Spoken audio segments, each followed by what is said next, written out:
Hi friends, இன்றைக்கி நம்ம ஒரு ஹெல்த்தியான பிரேக்ஃபாஸ்ட் ரெசிபி தான் பார்க்க போகிறோம். கோதுமை தோசையும் அது தொட்டு சாப்பிட கலவை சட்னி ரொம்ப டேஸ்ட்டாக இருக்கும். கண்டிப்பாக ட்ரை பண்ணி பாருங்கள். வாங்க எப்படி செய்யறது பார்க்கலாம். 1 கப் கோதுமை மாவு, 2 டேபிள் ஸ்பூன் அரிசி மாவு, 1/4 ஸ்பூனுக்கு குறைவா சீரகம், ஒரு 10 மிளகு இடித்து போட்டுக்கோங்க. தேவையான அளவுக்கு உப்பு சேர்த்துட்டு தண்ணி சேர்த்து ஒரு 5 நிமிஷம் அதை அப்படியே வச்சுருங்க. 5 நிமிஷம் கழித்து மிக்ஸ் பண்ணுங்கள். உடனே மிக்ஸ் பண்ணிங்க அப்படின்னா கட்டிகள் விழுந்துடும். இந்த மாதிரி ஒரு 5 நிமிஷம் தண்ணி ஊற்றி அப்படியே விட்ட பிறகு பண்ணிங்க அப்படின்னா நல்லா தோசை மாவு பதத்துக்கு கரைச்சி விட்டுக்கலாம். கட்டி விழாமல் பதம் இந்த மாதிரி இருக்கணும். இப்போ ஒரு 15 நிமிஷம் ஊறட்டும்.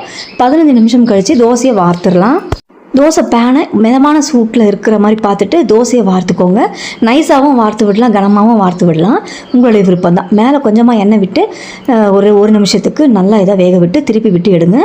ரொம்ப டேஸ்ட்டாக ஒட்டாமல் சூப்பராக வரும். அடுத்து கலவை சட்னி எப்படி செய்யறதுன்னு பார்க்கலாம்.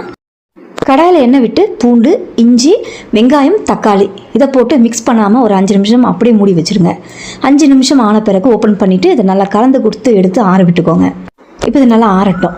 நெக்ஸ்ட்டு மிக்ஸி ஜாரில் வறுத்த வேர்க்கடலை, தேங்காய் 2 பத்தை, 2 டேபிள் ஸ்பூன் பொட்டுக்கடலை, கொஞ்சமாக சீரகம், இந்த அளவுக்கு புளி இருக்கட்டும். அடுத்து வதக்கி வச்ச வெங்காய தக்காளியை போட்டு சட்னிக்கு தேவையான உப்பு போட்டு 2 பல்ஸ் விட்டு எடுத்துக்கோங்க. இப்போ இந்த அளவுக்கு வந்த பிறகு இதில் 1 ஸ்பூன் தனி மிளகாய் தூள் போட்டு அரைச்சி விட்டு எடுத்துக்கோங்க.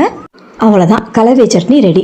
இதுக்கு ஒரு தாளிப்பு கொடுத்துடலாம். தாளிப்பு கரண்டியில் எண்ணெய், கடுகு, கருவேப்பிலை, காஞ்ச மிளகாய் போட்டு நல்லா தாளித்து இந்த சட்னியில் சேர்த்துருங்க.